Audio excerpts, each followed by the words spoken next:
Glorificado e exaltado é o Senhor, que tem estado conosco a todo tempo. Palavra do Senhor aberta em Atos dos Apóstolos, capítulo de número 9. Aleluia. Glória a Jesus. Atos dos Apóstolos, capítulo de número 9.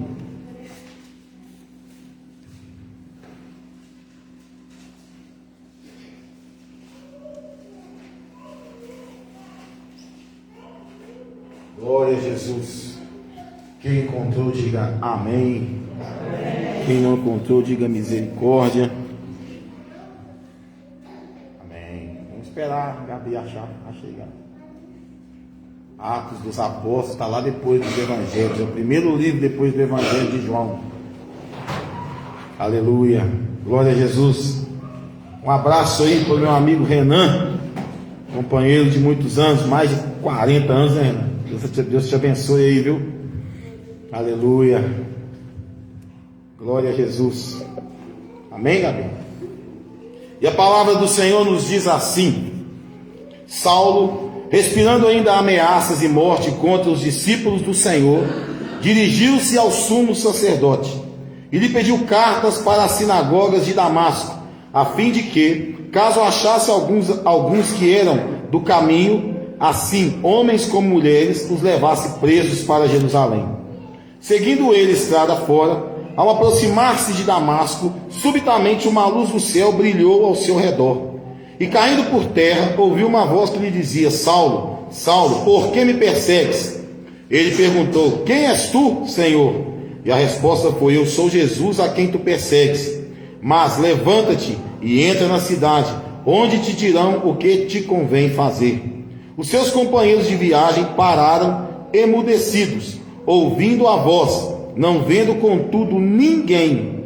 Então se levantou Saulo da terra, e abrindo os olhos nada podia ver. E guiando-o pela mão, levaram-no para Damasco. Esteve 3 dias sem ver, durante os quais nada comeu nem bebeu. Ora, havia em Damasco um discípulo chamado Ananias.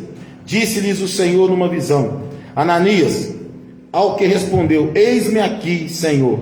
Então o Senhor lhe ordenou: Dispõe-te e vai à rua que se chama Direita, e na casa de Judas procura por Saulo, apelidado de Tarso, pois ele está orando. E viu entrar um homem chamado Ananias, e impor-lhes as mãos para que recuperasse a vista. Ananias, porém, respondeu: Senhor, de muitos tenho ouvido a respeito deste homem. Quantos males tem feito aos teus santos em Jerusalém?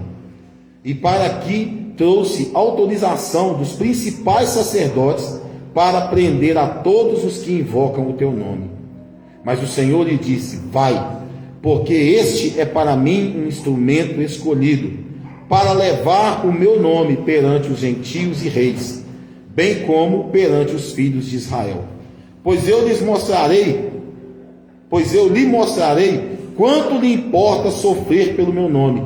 Então Ananias foi, e entrando na casa, impôs sobre ele as mãos, dizendo: Saulo, irmão, o Senhor me enviou a saber, o próprio Jesus, que te apareceu no caminho, por onde vinhas, e para que te recuperes a vista, e fiques cheio do Espírito Santo.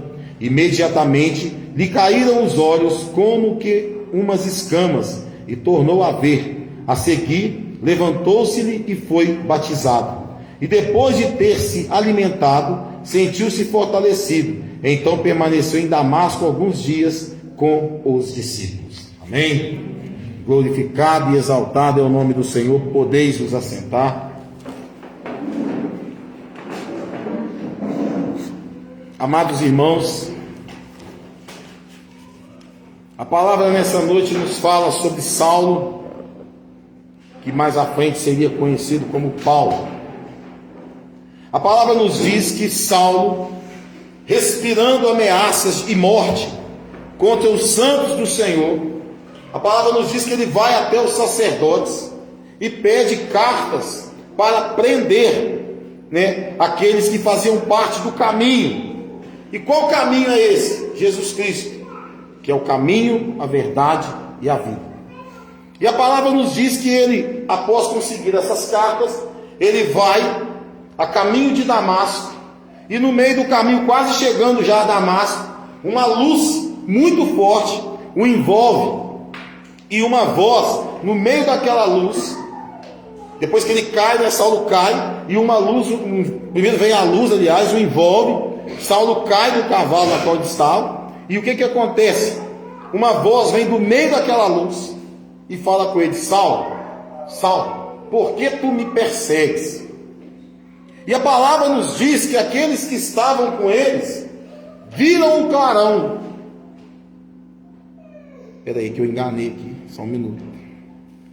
A palavra diz que os companheiros de viagem pararam emudecidos, ouvindo a voz e não vendo nada, contudo ninguém. Então eles ouviram a voz, mas eles não viam quem estava falando com Saulo.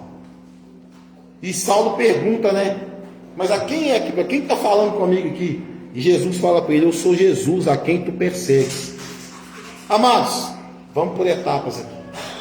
Saulo, a palavra nos diz que Saulo, ele foi ensinado por Gamaliel, que era um dos maiores doutores da lei daquela época. Paulo era letrado, Paulo era uma pessoa que conhecia das escrituras, conhecia daquilo que a palavra falava, né, das escrituras, do Pentateuco, conhecia todos aqueles livros, os primeiros livros da Bíblia, as profecias, ele conhecia tudo aquilo. Contudo, Saulo, ele não conhecia Jesus. Ele conhecia a um Deus, e detalhe, Saulo, ele não podia ser preso por qualquer situação, porque Paulo era cidadão romano. Ele não podia ser preso da forma como por perseguir os cristãos. E a palavra nos diz que quando ele cai no chão, uma luz, na teologia nós estudamos que a luz que aparece para Saulo era mais forte do que a luz do sol, a ponto dele ficar cego momentaneamente. Ele ficou ali, perdeu a visão. Então ele estava escutando uma voz, mas ele não via de onde vinha essa voz. E aqueles que estavam com eles escutavam a voz, mas não sabiam de onde que estava vindo. Então o que acontece? Quando ele está ali prostrado, o Senhor fala com ele: Saulo, por que tu me persegues? Por que tu persegues a mim? Por que tu persegues os meus? Né? E ele fala: mas quem é o Senhor? E Jesus responde para ele: eu sou Jesus, a quem tu persegues. Paulo não era um cidadão comum, não era um Zé Mané que não sabia nada. Paulo conhecia das Escrituras, mas Paulo não tinha tido um encontro com Jesus. Paulo não foi ensinado como os discípulos foram.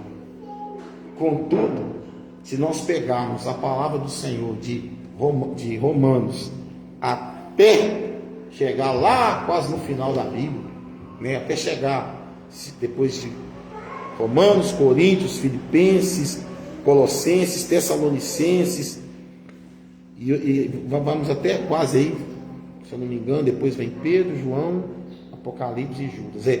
Até esses livros, a nossa regra de vida está ali, escrita por este homem, escrito por um homem que era perseguidor dos cristãos. Agora, por que ele perseguia os cristãos? Porque para ele, o que ele aprendeu, tudo aquilo que ele aprendeu, estava caindo por terra em detrimento do Evangelho de Cristo, em detrimento da doutrina dos apóstolos, doutrina que foi ensinada por Jesus. E a palavra diz que o Senhor fala com ele para ir, seguir até Damasco, e procurar, e entrar em determinada rua lá, e até aí tudo bem. Paulo teve um encontro com Jesus, a luz chega na escuridão da vida de Paulo, porque ele respirava ameaças contra o povo de Deus. Só que aí o que acontece? Paulo, a primeira coisa que acontece quando ele tem um encontro com Jesus, Paulo fica o quê? Dependente.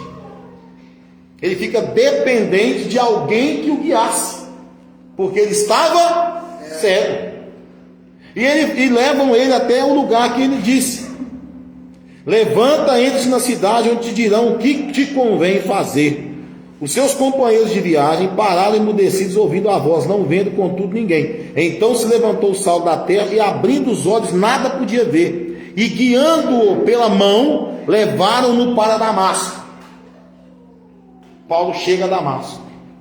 Chegando lá em Damasco, ele fica 3 dias sem comer, orando, e fica 3 dias em jejum, e a palavra diz que ele nada comeu nem bebeu. Então ele fez um jejum completo, né? Nada comeu nem bebeu. E ele esteve 3 dias nessa situação. Mas aí Deus, né, o Senhor, dá um sonho para um discípulo chamado Ananias, e fala com ele: ó, tu vai até a rua direita, chega lá, você vai orar por Saulo, conhecido como Saulo de Tarso, e você vai impor as mãos sobre ele. E aí o que acontece? Ananias pega e fala para o Senhor o seguinte: Senhor, mas muito eu tenho ouvido falar deste homem, que é perseguidor dos cristãos. E ele nem usa essa palavra, ele fala perseguidor dos santos. Ele tem perseguido os santos lá em Jerusalém. Ele questiona uma ordem direta do Senhor para ir lá, impor as mãos sobre Saulo, e para que Saulo voltasse a enxergar. E aí o que acontece? Ele vai até a casa de Judas, na rua direita, procura lá Saulo, apelidado de Tarso, e chega lá, Saulo estava orando. E Ananias questiona ele, questiona o Senhor, mas acontece que Ananias vai e impõe as mãos sobre Paulo, para que Paulo recuperasse a visão. Só que quando Ananias questiona o Senhor fala para ele assim: és para mim vaso, quer ver? Deixa eu achar aqui.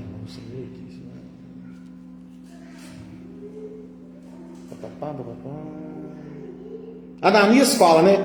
Porém respondeu: Senhor, de muito tenho ouvido a respeito deste homem, quantos males tem feito aos teus santos em Jerusalém, e para aqui trouxe autorização dos principais sacerdotes para prender a todos que invocam o teu nome. Então ele fala, Ananias fala: Senhor, esse camarada aí, eu tenho ouvido falar dele, lá em Jerusalém está perseguindo os santos, e ele está trazendo cartas para prender os santos daqui também, para prender aqueles que estão aqui, que professam o nome de Jesus. E o Senhor diz para ele assim: vai, porque este é para mim um instrumento escolhido para levar o meu nome perante os gentios e reis, bem como perante aos filhos de Israel, pois eu lhe mostrarei quanto lhe importa sofrer pelo meu nome. E aí a história de Paulo, ela se inicia com o Senhor aqui. Quando Ananias impõe as mãos sobre ele, a palavra nos diz que cai como se escamas dos olhos dele, ele passa a enxergar. Então, quando Saulo ele cai e ouve a voz de Jesus, a primeira coisa que vem até Paulo é o quê? Dependência. Dependência de Deus, dependência do Senhor. Depois o Senhor retira Paulo para Damasco. Ele fica ali 3 dias em jejum, orando, até que vai um dos santos do Senhor lá, um apóstolo do Senhor lá, impõe as mãos sobre ele e ele é curado. E a partir do momento que ele é curado, a palavra nos diz que quando ele é, deixa eu achar aqui, peraí, e depois de ter se alimentado, depois que Paulo se alimentou, ele se fortaleceu. Então ele permanece em Damasco alguns dias com os discípulos. Então Paulo aí ele vai aprender mais da doutrina de Cristo. E aí o que acontece? Aí Paulo começa o seu trabalho missionário. E Paulo abre inúmeras igrejas. De todos os discípulos, Paulo foi o que mais abriu igrejas. Foi o que mais viajou. Primeira viagem de Paulo, segunda viagem de Paulo. E vai para tal lugar, e abre igreja em tal lugar, e abre igreja em outro lugar, e faz isso, fica em tal lugar, se assim, tal. Aquele monte de coisa. Então aquele que perseguia, ele passa a anunciar o Evangelho. E depois as pessoas, e ele estava lá pregando na sinagoga, as pessoas, mas não era esse aí que falava isso? se levantou contra os cristãos, que fazia isso, fazia aquilo, mas não era esse. Os dedos apontavam para ele. Mas a doutrina, o conhecimento de Paulo e a unção que estava sobre Paulo era tão grande, que Paulo falava abertamente sobre eles. E Paulo chamava-lhes a atenção. Quando nós vamos para o livro de Coríntios, nós vamos ver como ele chama a atenção das pessoas ali. Nós vamos para Romanos, nós vemos, ele falar que nenhuma condenação há para os que estão em Cristo Jesus. Lá na carta aos Filipenses ele fala: tudo posso naquele que me fortalece. E nós vamos vendo Paulo edificando igrejas, pregando o evangelho. Então Paulo, ele aceita Jesus, passa a ser dependente desse Senhor Jesus. O que acontece? Ele fica cego, depois ele recebe a oração da fé ali, os seus olhos se abrem, ele passa a enxergar. Então de perseguidor, ele passa a pregador do evangelho. Mas a palavra nos diz que Jesus fala o seguinte: eu vou mostrar para ele quanto lhe importa sofrer pelo meu nome. E o que acontece com Paulo? Paulo, de carrasco, de perseguidor, ele passa a ser dependente, ele passa a pregar o evangelho, e Paulo passa a ser perseguido. E aí o que acontece? Muitas pessoas acham que isso foi instantâneo na vida de Paulo, mas não foi. Nós estudamos que Paulo, depois dessa passagem por Damasco aqui, Paulo fica cerca de 14 anos escondido. Cerca de 14 anos. Até que um dia lá os apóstolos lembram dele, para mandar ele a uma viagem missionária. Enquanto isso ele estava lá fazendo as tendas dele, fazendo os negócios dele para sobreviver. Ele ficou esquecido. O que nós aprendemos com essa palavra? Nós aprendemos com essa palavra o seguinte: quando nós aceitamos a Jesus, nós nos tornamos dependentes dele. Nós nos tornamos dependentes da essência do Senhor, da palavra e da luz de Cristo. E a luz de Cristo, ela, amados irmãos, ela vai mostrar em nós aquilo que precisa ser mudado, aquilo que precisa ser caído, porque muitas vezes nós nos tornamos cegos, porque nós achamos que estamos certos em tudo. Mas quando a luz vem, a luz mostra em nós, como se fosse um raio-x em nós, as brechas que tem na nossa vida. Tudo que acontece conosco, as brechas que tem, os buracos que tem, que precisam ser tapados. E aí o que acontece? Nós nos tornamos dependentes do Senhor. E a palavra nos mostra que um homem levanta lá e vai orar por Paulo. Então nesse momento de dependência, e de muitas das vezes nós estamos ali saindo da escuridão para a luz, nós vamos ser dependentes sim da oração uns dos outros. E mais à frente nós vamos ver que o Senhor fala aqui que ia mostrar a Paulo quanto lhe importava sofrer pelo nome de Jesus. Quem aceita Jesus tem que estar ciente de que não é um mar de rosas, que vamos ter sofrimento sim, mas um sofrimento que não será maior do que nós podemos suportar. Um sofrimento que não é uma pedra de 500 quilos nas suas costas, não é isso. Porque ninguém será provado ou atribulado de forma que não aguente a sua provação ou a sua cruz. Paulo viaja para diversos lugares, ministra em vários lugares, fala com reis. Tem uma passagem que um rei fala: olha, eu não vou te ouvir mais não, porque se eu continuar te ouvindo, eu vou me converter a esse Jesus que tu prega. E nós estamos falando de um período da época em que Roma dominava, era o Império Romano que dominava. E esse império era totalmente contra a doutrina de Jesus. Hoje, amados irmãos, nós muitas das vezes chegamos na igreja como Saulo, e permanecemos como Saulo quando ele respirava ameaças contra o povo de Deus. Por quê? Porque nós achamos que chegamos aqui e aí sabemos que o irmão tem determinada falha, e nós queremos a cabeça daquele irmão. Nós queremos pegar e decapitar aquele irmão. Não, porque ele está no pecado, vamos cortar logo a cabeça dele. E nós queremos respirar ameaças contra as pessoas. Nós queremos que as pessoas sejam como nós. Só que muitas das vezes o nós está mais errado do que aquele irmão que está no pecado. Às vezes o irmão está mais certo do que você, porque às vezes você acha que está debaixo de uma santidade, quando na verdade você não está. Paulo conhecia a palavra, ele conhecia as leis, mas Paulo não conhecia a intimidade com Deus. Conhecer a lei é muito fácil. Se você pegar lá no Levítico lá e tal, você vai ver lá as leis judaicas, são 613 leis, não me lembro agora. E a criança lá, aos 5 anos de idade, ela já era começada a ensinar a ela aquelas leis. E eles tinham que saber aquelas leis. Se você vê aquela passagem, quando Jesus estava com as crianças ali, chega um jovem rico. O que Jesus fala? O que ele pergunta? O que eu faço para herdar a vida eterna? Jesus fala para ele: tem seguido os mandamentos? Ele fala: sim. Então vai lá, vende tudo que você tem e dá aos pobres. O cara entristeceu. Ele conhecia as leis, ele não se desviou das leis, mas ele estava apegado no que era material. Então quando Paulo ele está indo, respirando ameaças, né? Saulo está indo, respirando ameaças contra o povo de Deus, não era só para pegar e tal, não. Se precisasse, haveria morte ali, haveria derramamento de sangue.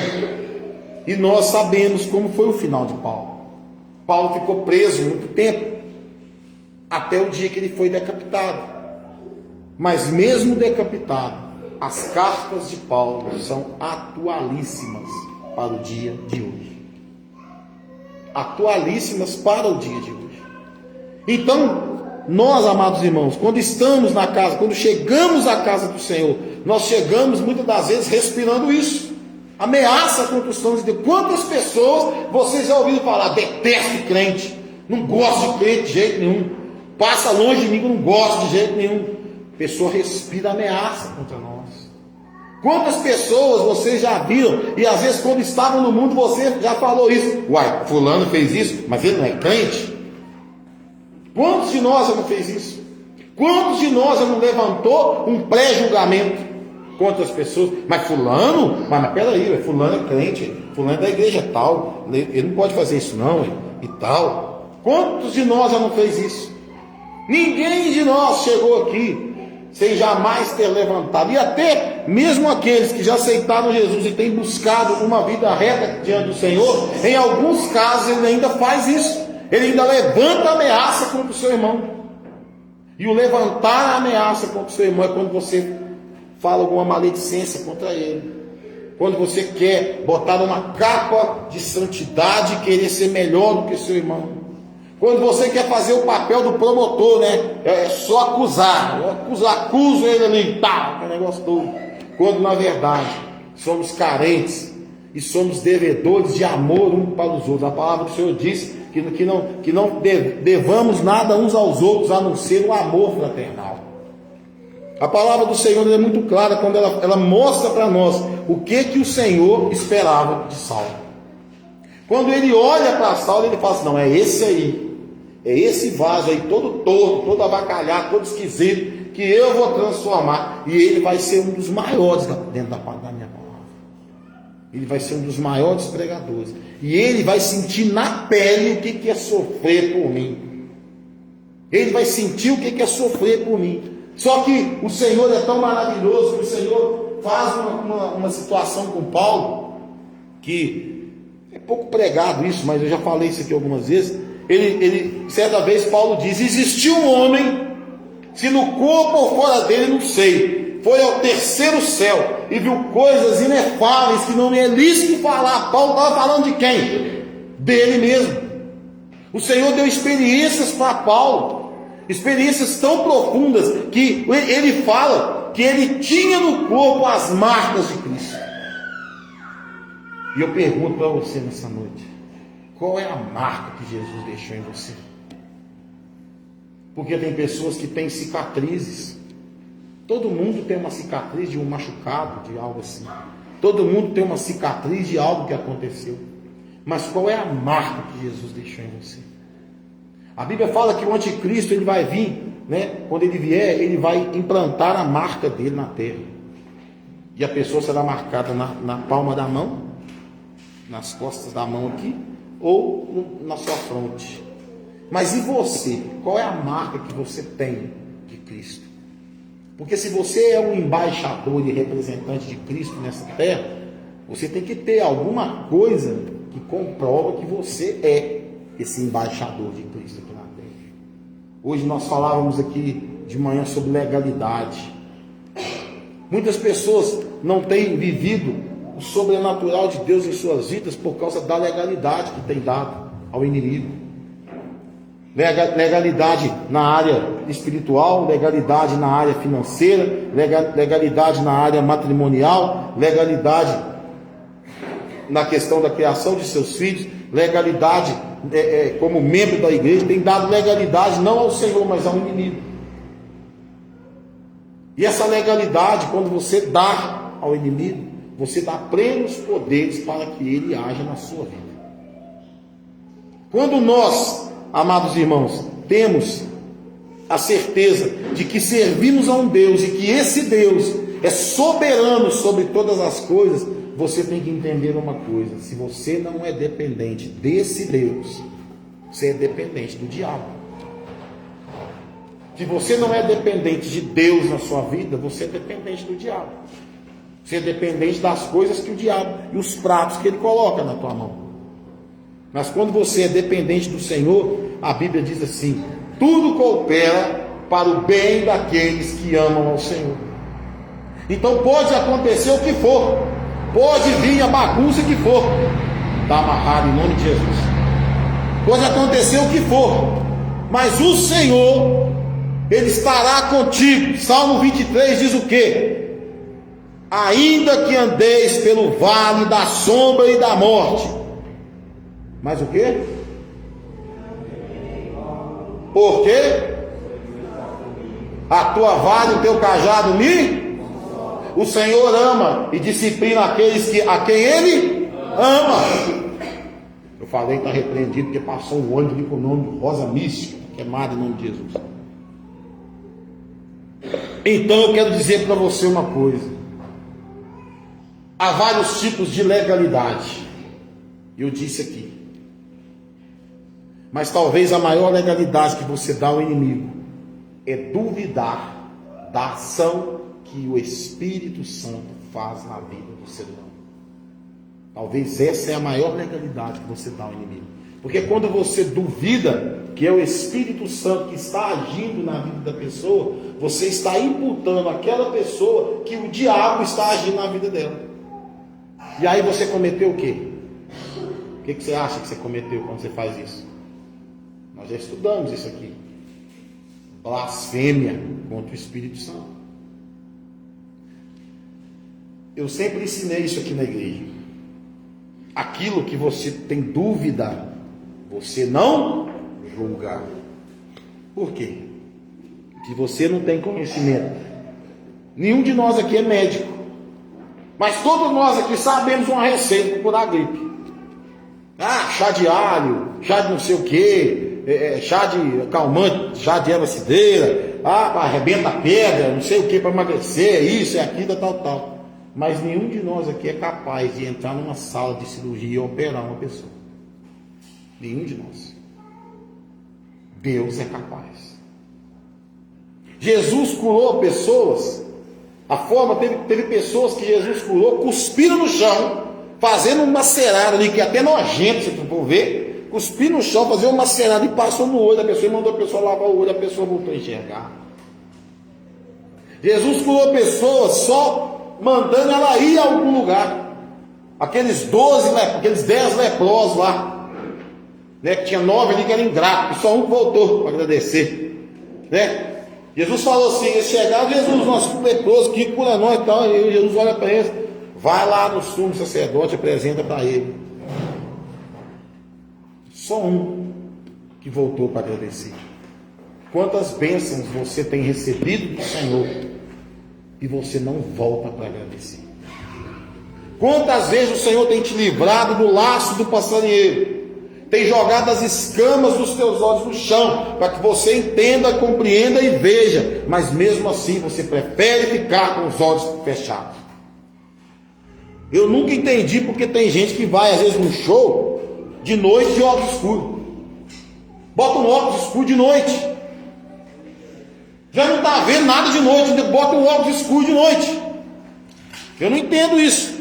Tem gente que faz isso. O cara vai num programa de televisão, onde ele está dentro de um estúdio, o cara bota um óculos escuro. Eu não entendo isso. Mas eu trago isso como experiência para a minha vida. Por quê? Porque eu posso andar na escuridão se a luz de Cristo não reflete em mim. Eu estava vendo um documentário hoje, e nesse documentário fala que a luz do sol demora 8 minutos para chegar na Terra. Agora você imagina se esses 8 minutos se transformam em 8 dias. 80 dias. Eu estava vendo um outro documentário daquele submarino lá que afundou, e lá estava falando o seguinte, que foi falando, né, as metragens, aí fala que até, se não me engano, 180 metros, me parece, ainda tem um resquício de luz do sol, que a partir daí começa a aparecer criaturas que só vivem lá na escuridão. Eu estava vendo um documentário há muito tempo atrás, né, sobre a Fossa das Marianas, que é o lugar mais profundo dentro do oceano. E, se eu não estou enganado, só 3 pessoas, 5 pessoas, não sei, que já foram até lá. E lá filmaram lá um peixinho, pequenininho assim, desse tamanhozinho assim, um peixinho, que só vive lá. Agora você imagina, aquele submarino, ele foi implodido a 3.800 metros de profundidade. Imagina a Fossa das Marianas, que é 13.000 metros de profundidade. Imagina a pressão do mar sobre aquele submarino. Porque a explosão, ela faz isso. A implosão, ela faz isso. Ela fecha. Tanto que não sobrou pedaço de ninguém que estava dentro daquele navio. Não sobrou nada deles. Viraram tampinha de garrafa. Não sobrou nada deles. Mas no dia do juízo, a palavra diz que o mar entregará os seus corpos. Eles vão aparecer perfeitos no dia do juízo. Eu quero dizer para você, às vezes você acha que o assunto está fugindo, não está fugindo. Eu quero trazer a reflexão de você. O que é ser uma pessoa cristã e o que é ser um ímpio. O ímpio, ele pode se converter e se tornar um atalaia do Senhor, uma bênção na mão do Senhor. Mas a pessoa que conhece a palavra de Deus e ela volta atrás, ela vira um utensílio de desonra. Quando você aceita Jesus e a luz de Cristo vem sobre a sua vida, é bênção. Mas quando a luz se afasta de você, a treva domina. E a palavra de Deus fala, né, que aquele que foi liberto de uma possessão, a Bíblia fala que o demônio sai do corpo da pessoa e fica andando ali em lugares áridos, não achando lugar nenhum, ele quer voltar para a antiga casa dele. Só que ele não volta sozinho, ele volta com mais 7. E aí, eu quero abrir um parênteses aqui para falar uma situação. Quando a pessoa é desviada, a pessoa, pode ter certeza, ela vai lembrar de versículos da Bíblia que você não vai lembrar. Ela vai falar com você dentro da palavra de Deus de textos que você não vai lembrar. E se você não tiver, primeiramente, a unção do Senhor e o conhecimento da palavra, é perigoso a pessoa enganar até você.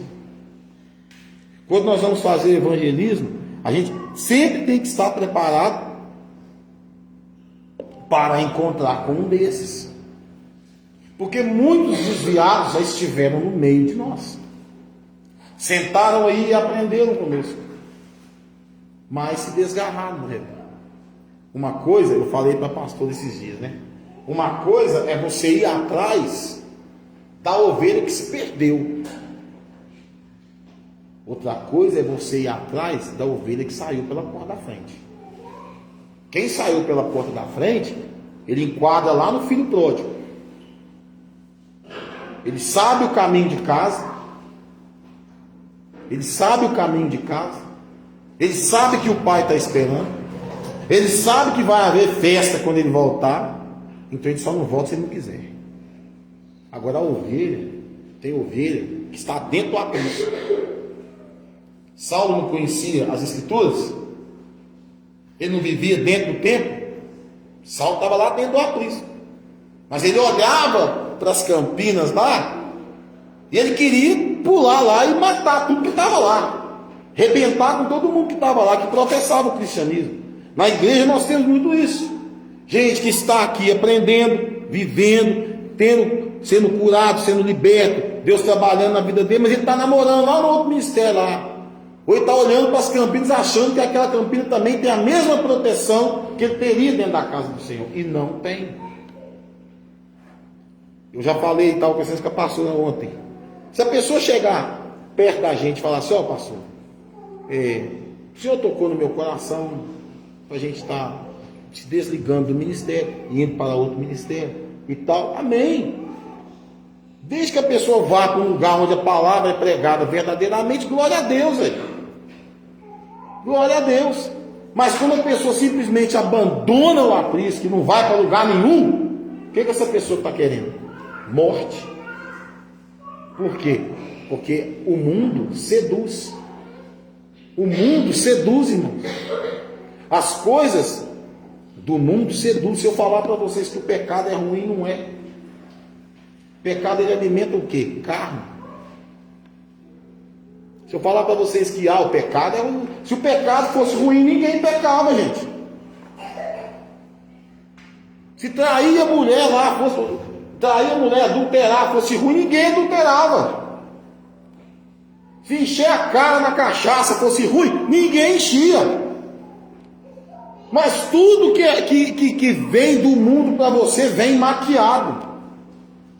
E às vezes você está chegando até você algo muito bem feito, muito maquiado. Eu vou contar uma experiência, eu acho que eu já contei essa experiência, que certa vez nós fomos, eu e Yuri, né? Nós fomos fazer um curso lá em Mogi. Nós ficamos 2 dias lá. E teve um bispo que contou uma situação que ele viveu. Lembra, Yuri, da situação do bispo lá? O bispo conta que chegou uma mulher na casa dele e falou assim, eu preciso que o senhor ore por mim. E ele foi e chamou aquela mulher dentro da casa dele.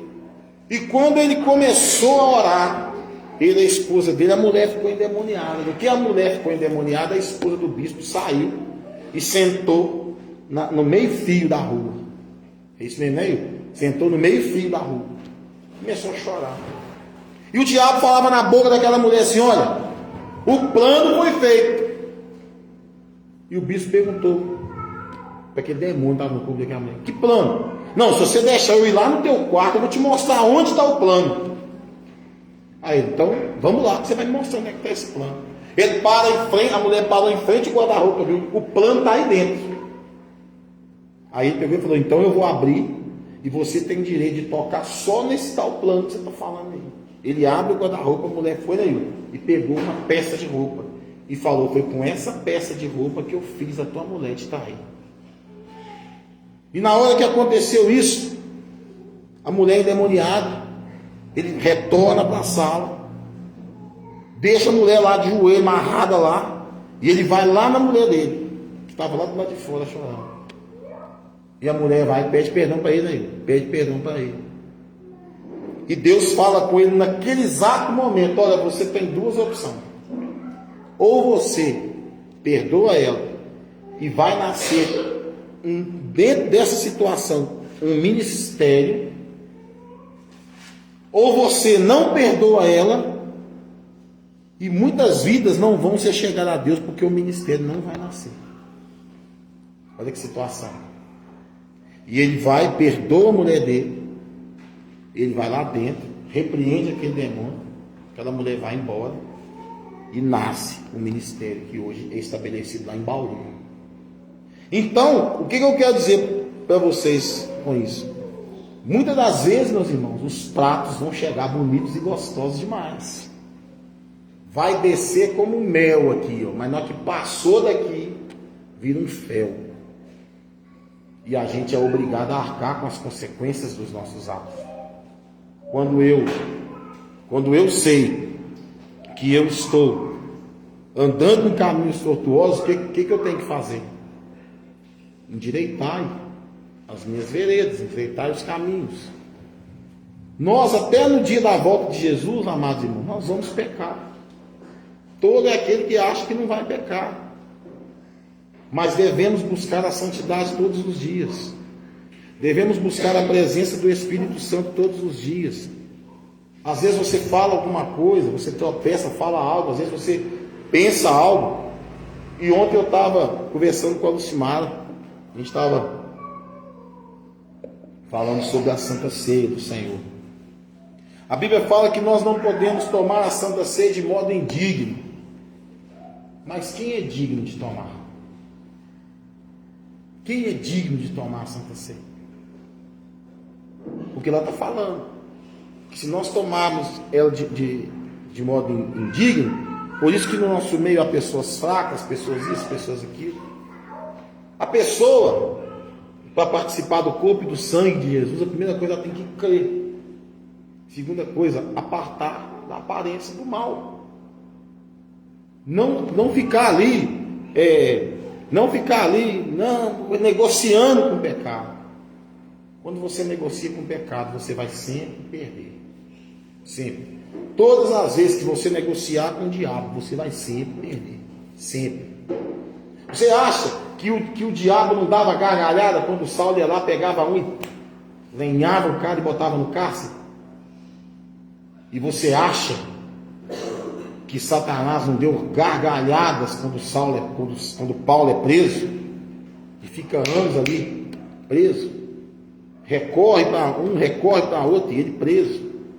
E mesmo ele preso, ele escreve cartas poderosíssimas que nos servem até hoje. Então o diabo se alegrava com ele quando ele matava os cristãos, né? Quando ele prendia os cristãos, quando ele trazia para o cárcere, porque talvez ele não colocava a mão para matar, mas ele usava a mão do outro para isso. E eu quero deixar uma coisa clara aqui para nós, para a nossa irmandade. Às vezes você não tem coragem de ir lá e dar um tapa na cara do teu irmão, mas você usa a mão do teu irmão para ir lá e bater naquela pessoa. Talvez você não tenha coragem de chegar perto da pessoa e fazer o mal para ela, mas você usa o outro para fazer. Infelizmente, existem pessoas que são induzidas. É como eu preguei há muito tempo atrás aqui, né, quando estava aquela onda do feminismo, eu peguei e falei que o diabo ele não vem com ninguém na pancada, não, é no convencimento. E esse convencimento, amados irmãos, se você não tiver a graça do Senhor sobre a sua vida, a direção do Espírito Santo na sua vida, ele vai soprar. E aquilo vai vir, vai começar a nascer na tua mente. Hoje nós falávamos aqui de manhã, né, sobre a questão da ceia, por exemplo. A pessoa foi lá e cometeu adultério. Aí vem um irmão, pastor, fulano de tal cometeu adultério, nós temos que ir lá e tal, e não sei o que, e papai, tal. Tá. Mas e a pessoa que passou na rua lá e olhou para a outra e cobiçou a outra? A Bíblia não fala que se você olhar e desejar no teu coração, você não cometeu adultério? Então o adultério não é só a conjunção carnal, o desejar também é. Só que as pessoas costumam olhar para o pecado dos outros, a vida dos outros, e achar que ela é mais santa do que o outro. Só que ela esquece que pecado para Deus tudo é igual. Pelo menos do conhecimento que eu tenho, só existe um pecado que difere de todos os outros, que é a blasfêmia contra o Espírito Santo. O resto para Deus é a mesma coisa. Se eu chegar e dar um tapão no pé da lua do Yuri, não vai doer não. Eu dei um pedala Robinho no Yuri, agredi o Yuri, eu estou pecando. Mas se eu chegar na rua e contar uma mentira sobre a vida dele, eu também estou pecando. E para Deus não existe pecadinho e pecadão, não. Pecado é a mesma coisa. Saulo, quando ele respirava ameaças contra o povo judeu, contra os santos do Senhor, eu creio que ele nunca imaginava que ele estava errado. Porque para ele estava certo.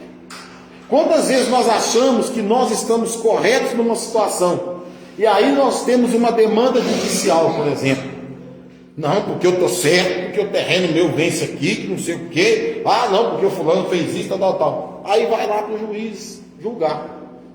E o juiz vai lá, pede os documentos aqui, pede os documentos ali, ele analisa os papéis e ele vê que às vezes você está errado. Ele analisa e vê que você está errado. Nós vemos muito isso em questão trabalhista, né? A pessoa, não, o cara ficou devendo lá, aí vai o advogado trabalhista, batata isso. Toda vez que você procurar um advogado trabalhista, ele vai fazer contas absurdas de coisas que você tem para receber. Só que na hora que chega na mão do juiz trabalhista, nem sempre vai ser aquilo que você vai receber. Ele vai pedir coisas exorbitantes e às vezes você não vai receber. Quando você tem uma demanda contra a prefeitura, contra o Estado, contra a União, é aquele famoso ganha, mas não leva. E vai enrolando aquilo, e vai enrolando, vai enrolando, e vai enrolando. Você morre e não recebe. Mas foi julgado. Então, nessa vida de Paulo, ele viaja, né? Tem as viagens de Paulo, tem coisas que aconteceu na vida de Paulo que servem de experiência para nós.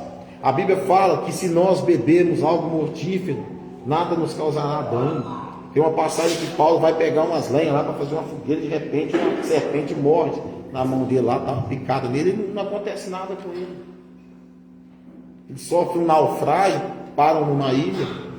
Quantas vezes, irmãos, nós estamos dentro desse barco, e esse barco está naufragando por nossa própria culpa. Podemos dizer que esse barco às vezes é a nossa casa. Às vezes a nossa casa está naufragando, esse barco está naufragando, porque nós estamos caminhando rumo às pedras. E nisso nós temos que entender que filhos, marido, esposa, familiares, etc e tal, amados irmãos, talvez é só você de crente que tem lá.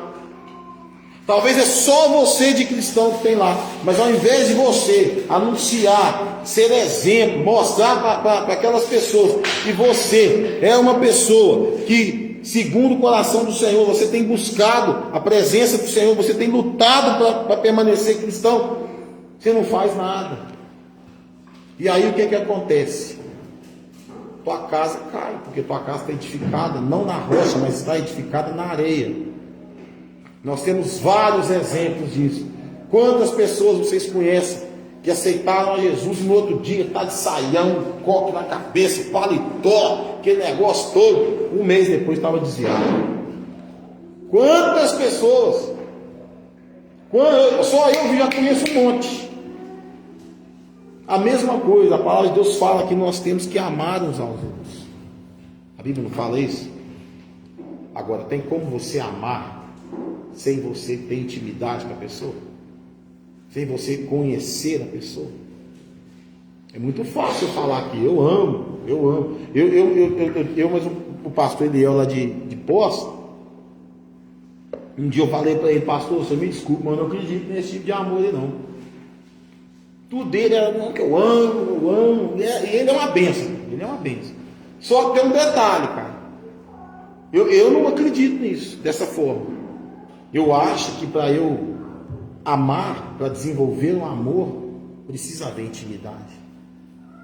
Você precisa caminhar com a pessoa. Você precisa estar ali ouvindo a pessoa te ouvir. Por que não? Porque se fosse fácil assim amar todo mundo, a gente não tinha fofoca dentro da igreja, a gente não tinha maledicência dentro da igreja, a gente não tinha oração contrária dentro da igreja. E tem oração contrária dentro da igreja e tal. Você dá oportunidade para a pessoa e o outro fala, pô, mas por que eu não? Mas por que deu? A pessoa quer saber por que deu, não interessa por que deu. Ninguém aqui, pelo menos eu e a pastor, procuramos não fazer as coisas por nós mesmos. Procuramos fazer as coisas baseadas no que o Espírito Santo nos fala. Então, se você tem esse sentimento, amado irmão, no seu coração, de pré-julgamento, de julgamento, né, como Paulo fazia, como Saulo fazia, respirando ameaças contra o teu irmão, muda de vida, meu irmão. Muda de vida. Deixa a luz de Cristo entrar. Eu não sei você, mas eu tenho um costume de levantar às vezes de madrugada no escuro e andar dentro da minha casa. Eu tenho esse costume, eu já conheço a casa, eu sei onde é que estão as coisas. Mas já aconteceu de eu deitar mais cedo e as meninas colocar as coisas fora do lugar e eu sair tropeçando de madrugada lá, porque eu não estou enxergando. Se eu souber onde estão as coisas, eu entro numa boa, ando numa boa. Mas se eu não estiver vendo, eu vou tropeçando. E o que aconteceu com Saulo? Saulo não via Jesus na vida dos cristãos. Ele não via. Para ele era um bando desocupado, um bando disso, um bando daquilo. Até o dia que ele entra na vida dele. Até o dia que Jesus entra na vida de Saulo. E como que Jesus entra na vida de Saulo? Através do quê? Da luz. Então nessa noite o que eu quero dizer para você é que se você está meio na escuridão, está meio na... Apaga a luz aí para mim, por favor. Se você está nessa pergunta aqui, ó. Se você está nessa pergunta aqui, ó. Queimou. Para tirar na luz aqui. Nem revisado. Então se você está nessa penumbra aqui, você está nessa penumbra, você está vendo as coisas desse jeito aqui, acende a luz. Pede a Deus para você ver assim. Se você está vendo só pela... Tem gente, tem como fechar a luz desse negócio aqui? Apaga a luz de novo aí. Tem gente que está desse jeito, na escuridão. Está desse jeito. E ele está desse jeito dentro do aprisco. Ele está desse jeito dentro do aprisco. Ninguém está vendo ele. Ele não está vendo nada. Ele está andando na escuridão. Então é preciso que ele peça ao Senhor que a palavra seja lâmpada para os pés, seja a luz, e luz para o seu caminho. Que nessa noite os nossos olhos possam ser abertos e as escamas possam cair, para que nós possamos enxergar. Não enxergar defeito nos outros, não é isso. É enxergar o caminho que se deve andar. E qual que é esse caminho? Jesus. A Bíblia fala que ele é o caminho, a verdade e a vida. E eu quero dizer uma outra coisa para as pessoas também, vocês que estão aqui. Jesus, Deus e o Espírito Santo são três em um, né? Pai, Filho e Espírito Santo, é a Trindade. Só que tem muitas pessoas que, mesmo estando na casa do Senhor, abafam a voz de Deus dentro dela. Abafam essa voz. O Senhor quer falar e entrar e ter intimidade, mas a pessoa abafa a voz. E quando você abafa a voz, é mais ou menos como se você fizesse. Então, o Senhor quer falar, mas você quer falar com você, e Ele está falando com você, mas você abafa a voz. E quando isso acontece, quando você abafa a voz de Deus, um outro som que você vai ouvir, uma outra melodia você vai ouvir. Fazendo uma metáfora aqui, né? Como se fosse o canto da sereia, né? Aqueles que andam no mar e falam, né? Que se conta isso é mitologia, né? Sereia não existe. E quando a sereia canta, ele canta. O inimigo, nosso adversário, ele canta. Ele canta. E se você não estiver ouvindo o verdadeiro Evangelho de Cristo, se você não estiver ouvindo a palavra verdadeira de Cristo, muitas das vezes você vai andar por caminhos, você vai procurar atalhos, porque você Você ouviu a voz do inimigo e aceitou. Porque tem muita gente com facilidade para escutar a palavra de Deus, mas tem dificuldade de ouvi-la. E escutar e ouvir não é a mesma coisa. Escutar, eu dou um grito aqui, a pessoa escuta lá na frente. Tá? Agora, ouvir, a pessoa tem entendimento. Nós, tirando as crianças que ainda estão passando por um processo de aprendizado, nós que somos adultos, nós temos que ser mais perspicaz nas coisas. Eu falei algo aqui hoje, né? Eu falei que tem dias que a gente está por aqui. Por quê? Porque às vezes a pessoa tem 500 anos de crente, mas você tem que ficar apagando fogo daqui, apagando fogo dali, apagando fogo daqui, apagando. Aí chega uma pessoa nova na igreja, a pessoa fica observando essas coisas, a pessoa, mas esse cara tem 200 anos, o cara me trouxe para cá, mas o cara traz mais problema do que eu que cheguei hoje. Então a gente tem, amados irmãos, que ter essa percepção. À medida que você vai crescendo espiritualmente, você tem que amadurecer também. Parar de ficar só na barra do leitinho. Pastor, pastor, eu não sei, pastor. Não, gente, para com isso. Vamos crescer espiritualmente, amadurecer. Você só vai viver coisas grandes amadurecendo. Deus não vai colocar coisas na sua mão, coisas grandes na sua mão, se você não for maduro espiritualmente. Se você tem vontade de trabalhar na casa do Senhor, se você tem o desejo de fazer a obra do Senhor, você tem que amadurecer, ué. Não adianta colocar uma pessoa aqui, levanta um pastor, uma pastora aqui dentro, que a pessoa é mais problema do que solução. Não dá, ué. A pessoa tem que saber resolver problemas, não trazer problemas. É evidente que cada um de nós, né, tem as suas dificuldades. E nós estamos aqui para caminhar juntos. Não deixar um para trás, não, caminhar juntos. Mas tem gente que não quer caminhar, ele quer ficar na cacunda dos outros. Aí não dá, ué. E não dá. A Bíblia fala aqui, ó, que quando Saulo perde a visão, o que acontece com ele? Ele é guiado. Ele é guiado. Se você aceitou Jesus e você está na luz, você enxerga. Você vê o caminho, porque você está sendo guiado pela palavra do Senhor.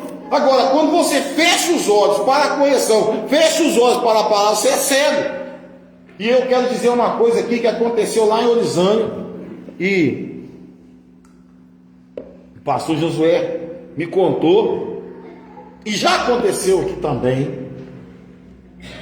E eu me lembro que quando o pastor Josué me falou isso, ele falou para mim assim: olha, toma cuidado com isso, porque a igreja pode ser destruída por causa disso. Uma estratégia que o diabo tem. A Bíblia fala lá em Efésios capítulo 6 que revestivos de toda a armadura, não é? Não fala isso? Quem reveste de uma armadura está indo para quê? A guerra. Concorda comigo? Só que o que o diabo faz?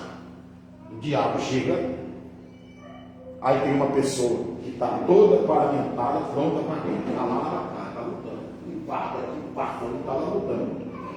Só que tem uma outra pessoa que não está totalmente com a armadura. O que ele faz? Ele fere aquela pessoa. E o que acontece? Aquele que estava lutando tem que carregar o que está ferido. Então são dois amigos no exército. Isso aconteceu lá, isso já aconteceu aqui. Você começa a ter que carregar a pessoa, porque a pessoa simplesmente não está com a sua armadura completa. Ou está e não sabe lutar. E não sabe lutar não é porque não foi ensinado, é porque não quis aprender mesmo. Eu sempre tenho falado que os cultos de ensinamento é que vão fazer você saber lutar. É os cultos de ensinamento que vão para saber você lutar. Hoje nós falávamos aqui, né, para os pregadores da igreja. Vai pregar num lugar aonde a escola bíblica é uma escola bíblica forte. Vai pregar num lugar onde as pessoas estudam a palavra de Deus. E aí você vai lá, né, separando um versículozinho e não vou pregar sobre isso aqui. Vai ser igual o cara lá, né? Porque o Danal, não sei o que lá mais, o Danal, que o Danal era um homem, não sei o que lá. Aí estão cantando o hino, solta o cabo da nau, a nau é um barco. Então, se você quer ser uma pessoa produtiva, entenda quando Jesus fala, né? Muitos são chamados e poucos são escolhidos. Por quê? Porque tem muita gente querendo fazer a obra, mas quando começa, o que ela faz? Ela cansa. Ela dá uma respirada e corre até na praça. Chega na praça, ela está morta. Não aguenta mais. Não aguenta. Por quê? Porque não se preparou. Não se preparou. Está com a armadura errada. Pastor, mas tem como? Tem, a palavra de Deus fala que Saul vestiu a armadura dele em Davi. Davi não conseguia nem andar. Deus tem chamado para todo mundo. Agora, vai depender da prova do chamado, né? Porque Deus pode chamar você. Mas e se você não está capacitado? Ou não busca a capacitação para ser um escolhido? Eu sempre falei também aqui na igreja, nunca observa a vida do outro e queira que o outro vive. Você não sabe quantos tombos que a pessoa tomou para chegar onde está. Você não sabe quantas burdoadas que ela já levou para ela poder chegar onde ela chegou. Então não inveje a vida de ninguém. Não inveje a vida de ninguém. Não busque ser igual a ninguém. Se você tiver que se espelhar, espelhe-se em Cristo. Se você tiver alguém, não espelha em mim não, porque eu sou falho, sou pecador, sou ainda meio sanguinário ainda, sanguinário não, né? Senão eu matava os outros, né? Sanguíneo ainda. Espelha em mim não, gente. Não espelha em mim. Espelha em Jesus. Todo dia eu estou tentando matar o velho homem lá e deixar ele lá. Todo dia. Porque se eu der isso aqui de brecha para ele, se eu der isso aqui de brecha para ele se levantar, né, Vanessa? Chega no dia 10, dá um problema. Né, Yuri? Então, quando você aceitou Jesus, nós falávamos hoje na escola bíblica, a sua vida com Cristo começa a partir do momento que você aceitou Jesus.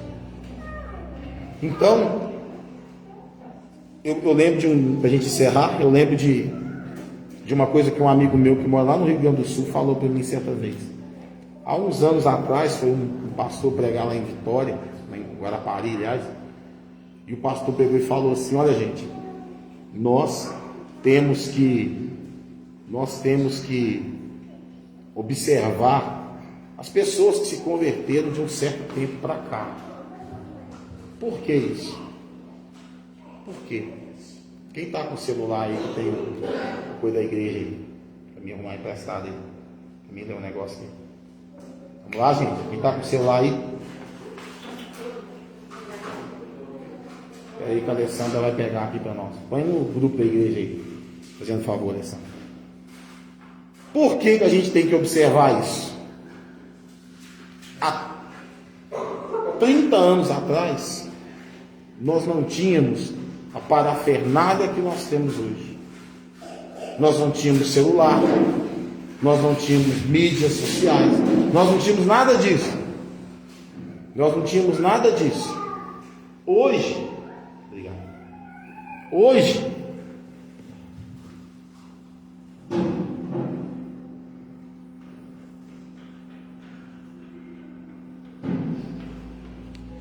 nós temos uma sequência de coisas que, ao invés, eu penso assim, se não souber ser usadas, elas vão ser encaminhadas para o mal.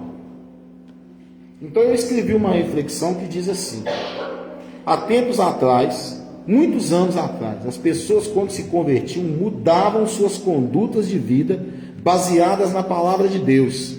Não havia internet, não havia as convenções e cultos cheios de parafernálias eletrônicas, não havia celulares de última geração. Mas em contrapartida havia vigílias, havia subidas no monte, onde se passava a noite toda em oração. Os louvores eram espirituais e Cristo era o centro desses hinos.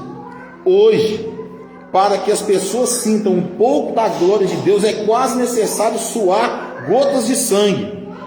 As pessoas estão servindo a um Deus que elas próprias não conhecem, ou conhecem da forma como elas querem.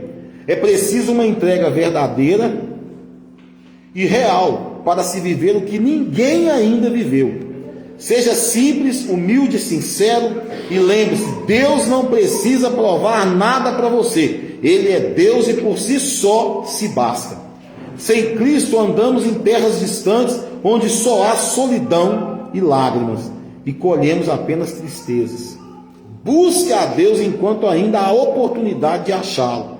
Tudo por Cristo, nada sem Ele. De que lado você está e aonde que você quer chegar? Então, eu escrevi essa reflexão. Eu escrevi essa reflexão em 2 minutos. E nessa reflexão, para quem sabe ler um pingueleto, o que eu estou querendo dizer ali? Infelizmente, da minha geração de cristão para essa geração de agora, parece que deu um buraco. Parece que tem um buraco no meio. Eu fui levar a Maria Eduarda num retiro certa vez. Tinha de tudo lá no retiro, menos retiro. Tinha tudo lá. Comida boa, telão, não sei o que lá de noite lá, tinha de tudo lá. Mas não tinha o retiro. O que significa retiro? Hã? Não entendi. Diferente, né? Então, a palavra retiro, ela vem da palavra retirar-se. Quando a gente ia para o retiro, quando eu me converti, a gente ia, juntava ônibus de várias cidades, ia para determinada cidade, chegávamos lá, era culto de manhã, tarde, louvorzão, à noite culto. Dentro, geralmente era carnaval, então era 4 dias. Então o que acontecia? Às vezes 1 ou 2 dias você tinha uma tarde livre.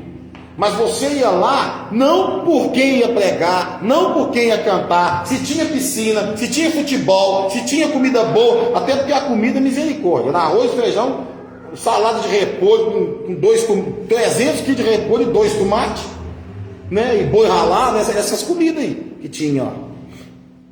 Hoje não. O que tinha lá que você comeu lá no retiro? Estrogonofe.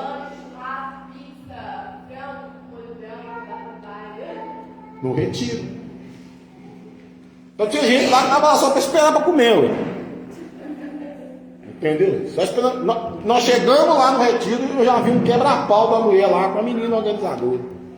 Falei, meu Deus, e aqui que ela vai ficar? Então eu falo para vocês o seguinte: às vezes você não precisa estar num retiro total com a igreja. Talvez é momento de você se retirar. Às vezes é momento de você se esconder ali, ó, no esconderijo do Altíssimo. Tem coisas que Deus quer falar para você que não vai ser aqui que Ele vai falar. Tem coisas que é secreto. É você e Deus. Agora, tudo começa com a oração. Se você não é uma pessoa de oração, mais difícil é ainda de Deus entrar em contato com você. A comunhão vem do falar, do agir. Ó Deus, eu estou aqui nessa situação, estou me sentindo meio na escuridão, estou precisando da luz. E essa luz, amados irmãos, só Jesus pode te dar. Você pode vir no culto todos os dias. Você pode ter culto todo dia, você pode estar nele todos os dias, mas se você não participar, não deixar a luz de Cristo entrar, modificar, transformar, mostrar para você a legalidade que está sendo dada ao inimigo, mostrar para você as brechas que estão sendo abertas, irmão, para que essas brechas sejam tapadas, como é que o que é santo vai chegar no que é profano? Como que o Espírito Santo, que convence o homem do pecado, ele pode falar com você, mas o Espírito Santo ainda tem lugares que ele não vai entrar com você não. Ele é santo, e se ele é santo, nós entendemos o quê? Que ele busca de você o quê? Que você também busca essa santidade. Então não é só cantar aqui, não é só pregar, não é só trabalhar com criança, não é só sentar no banco, não é só isso. Tem muito mais. Tem muito mais. A Bíblia fala de mais de 8.000 promessas. A gente perguntar aqui, tem gente que não vai saber nenhuma. Nenhuma. E não é porque não foi ensinado, é porque não teve interesse de aprender. Eu acho muito estranho esse negócio da pessoa querer fazer só certo tipo de trabalho na igreja. Está errado, gente. Está errado. Por isso que eu falei, não sei para que eu falei isso outro dia. Foi no culto aqui, se eu não estou enganado. A igreja precisa ter mais corações de servos. Você chega aqui, está aqui a igreja limpinha. Só que aí você não faz questão de deixar um copo cheio d'água debaixo do banco. Chuta o trem aí, molha tudo aí. Você não está nem aí para isso. Diz uma pessoa, um voluntário, ô gente, vamos fazer um mutirão, vamos lavar a igreja. Nunca vem. Ô gente, vamos ensaiar, vamos pegar. Nunca vem. Ô fulano, preciso de você para pregar em tal lugar. Eu não posso pregar, porque eu não sei ainda e tal. Gente, se você está recebendo a oportunidade, abraça. Eu lembro quando eu recebi a primeira oportunidade para pregar no ponto de pregação, lá em Manhuaçu. Preguei 5 minutos, peguei mais rápido que o Yuri. Não, o Yuri bateu o recorde, o Yuri é 3 minutos, né? E tal. A primeira vez foi 3 minutos. E tal. E eu lembro que eu preguei 5 minutos no máximo. E eu falei mais versículos da Bíblia do que literalmente preguei. Estava nervoso, nunca tinha pregado.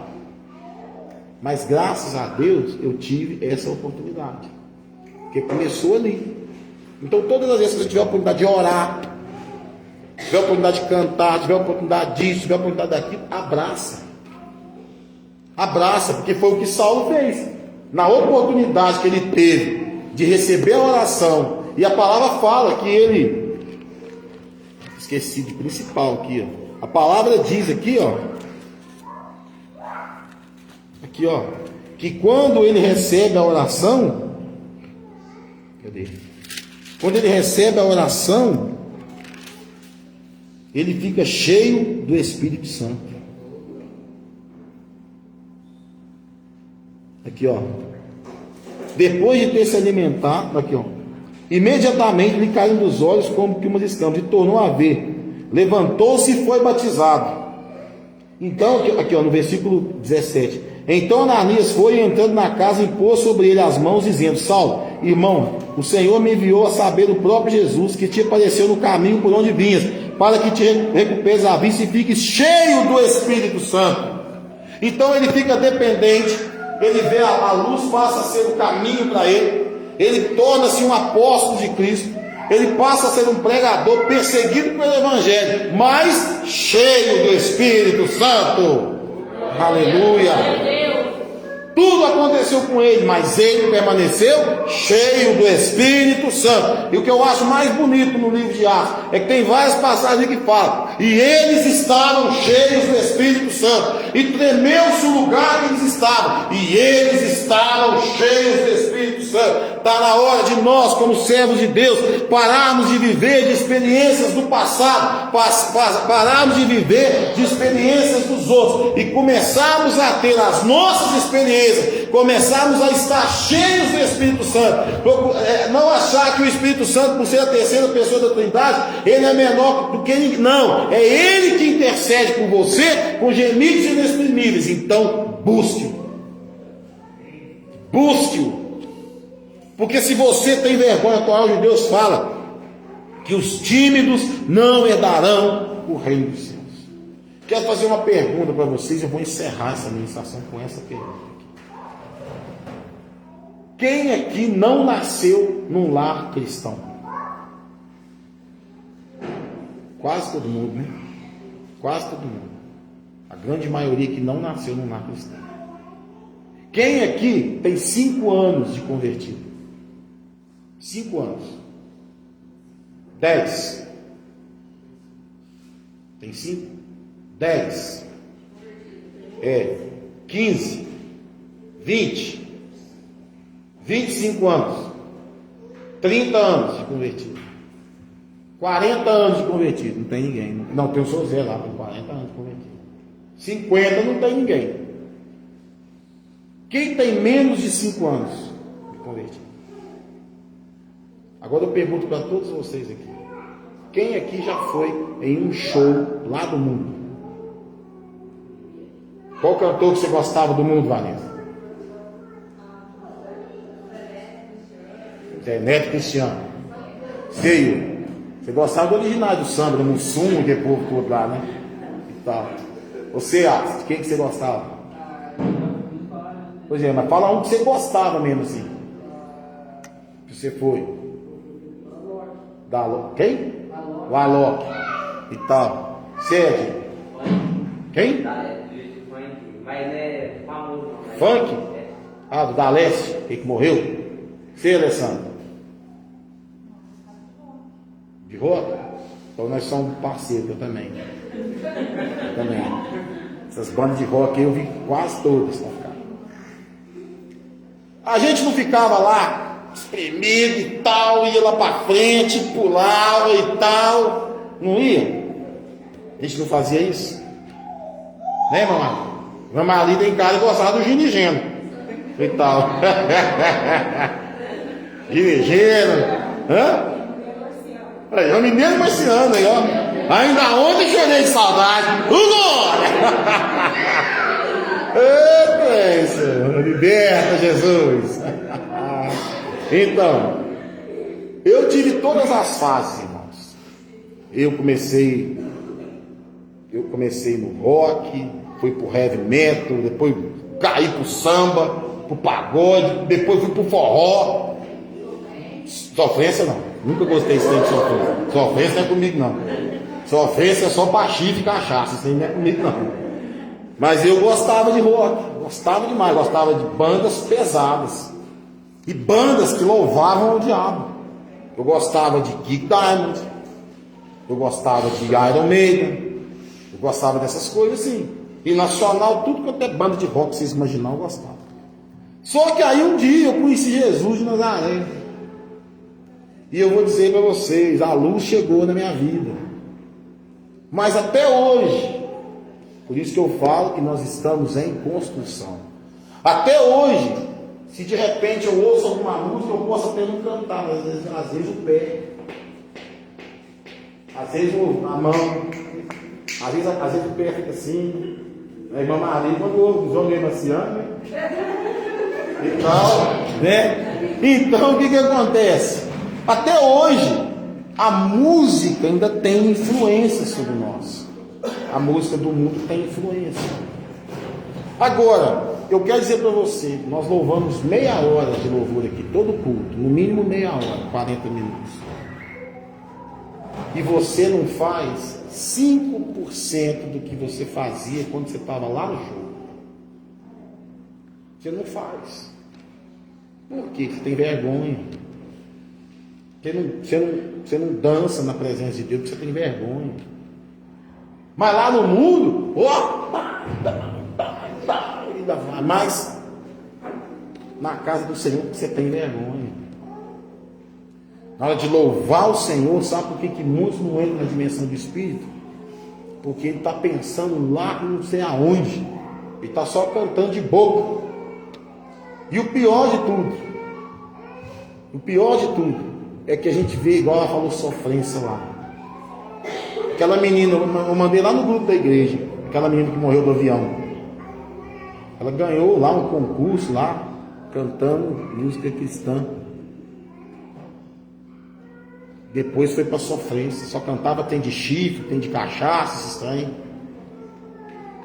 Eu faço um desafio com você hoje. Eu pedi para chegar as cadeiras para trás. As que estavam aqui passavam para trás. Porque eu faço um desafio com você hoje. Entra na dimensão do Espírito hoje. Entra na dimensão do Espírito. Pastor, como é que eu faço isso? Se entrega na adoração. Se entrega na adoração. Se você é tímido, lembra que lá no mundo você não era. Lá você cantava cada trem mais esquisito do mundo. Aqui, quando você vai cantar um hino para Jesus, trava a língua, não sai nada. E tal. Por que isso acontece? O Espírito Santo não habita em você? Então deixa ele fluir, ué. Deus nos abençoe. Amém?